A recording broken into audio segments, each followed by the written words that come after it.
আসসালামু আলাইকুম রহমতুল্লাহ।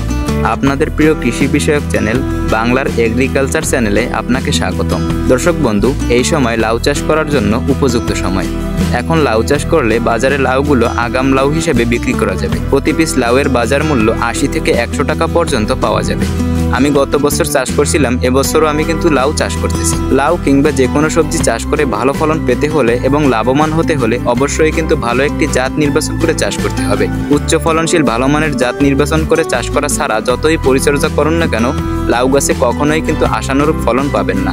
তাই দর্শক বন্ধু, এই ভিডিওতে শত শত লাউয়ের জাত থেকে বাছাই করা উচ্চ ফলনশীল দুটি লাউয়ের জাতের সাথে আপনাদেরকে পরিচয় করিয়ে দেবো এবং জাত দুটি আমি নিজেও চাষ করব। শুরুতেই বলে রাখি, আমি কিন্তু জাত দুটির কোনো প্রচার করব না। আমি জাস্ট ভালো ফলন পাইছি তাই আপনাদের কাছে জাত দুটি শেয়ার করব। তো সম্পূর্ণ ভিডিওটি ধৈর্য ধরে দেখবেন, অনুরোধ রইল। তো শুরু করছি মূল আলোচনা। লাউয়ের ভালো ফলন পাওয়ার জন্য উচ্চ ফলনশীল লাউয়ের 1 নম্বর জাত লাল তীর কোম্পানির ডায়ানা জাতের লাউ। এটা আমি অনেক দিন যাবত চাষ করে থাকি। আলহামদুলিল্লাহ, অনেক সুন্দর ফলন পাওয়া যায়। প্রায় গিটে গিটে ফলন ধরে থাকে। রোগ প্রতিরোধ ক্ষমতা অনেক বেশি। গাছে কোনো ভাইরাস হয় না। বীজ রোপণ থেকে 2 মাসের ভিতর অর্থাৎ 60 দিনের ভিতর ভরপুর ফল হারভেস্ট শুরু করা যায়। লাউয়ের আকৃতি মাঝারি আকৃতির হয়, দেখতে অনেক সুন্দর। মাঝারি আকৃতির লাউ হওয়াতে বাজারে কিন্তু অনেক ভালো চাহিদা পাওয়া যায় এবং এই লাউয়ের জাতটি খেতেও কিন্তু অত্যন্ত সুস্বাদু। তাই দর্শক বন্ধু, এই জাতটি আপনার জন্য সেরা একটি জাত হিসেবে ধরা যায়। আপনি যদি ভালো একটি লাউয়ের জাত খুঁজে থাকেন তাহলে এটি কিন্তু আপনার জন্য। উচ্চ ফলনশীল 2 নম্বর লাউয়ের জাত সুপ্রিম সিড কোম্পানির গ্রিন ম্যাজিক।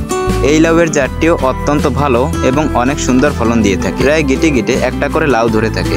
দর্শক বন্ধু, এই লাউয়ের জাতটি আমি কিন্তু 3 বছর ধরে চাষ করে থাকি। আলহামদুলিল্লাহ, অনেক সুন্দর ফলন পাওয়া যায়। চাষ করে কিন্তু আমি লাভবান। বিশেষ বৈশিষ্ট্য হলো গাছে কিন্তু কোনো ভাইরাস হয় না।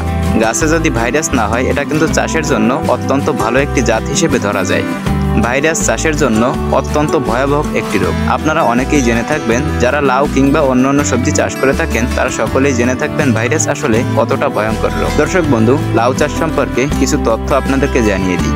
লাউ চাষ এই সময়ের জন্য অত্যন্ত লাভজনক একটি সবজি চাষ। অন্যান্য সবজির তুলনায় লাউ চাষ অনেক বেশি অর্থকারী ফসল। কেন লাউ চাষ এত অর্থকারী আপনাদেরকে একটু হিসেব করে বুঝিয়ে দিচ্ছি। লাউয়ের ভালো মানের জাত নির্বাচন করে যদি সঠিক পরিচর্যা করতে পারেন, প্রত্যেকটা গাছ থেকে 20 থেকে 25টি লাউ অনায়াসেই হারভেস্ট করা সম্ভব।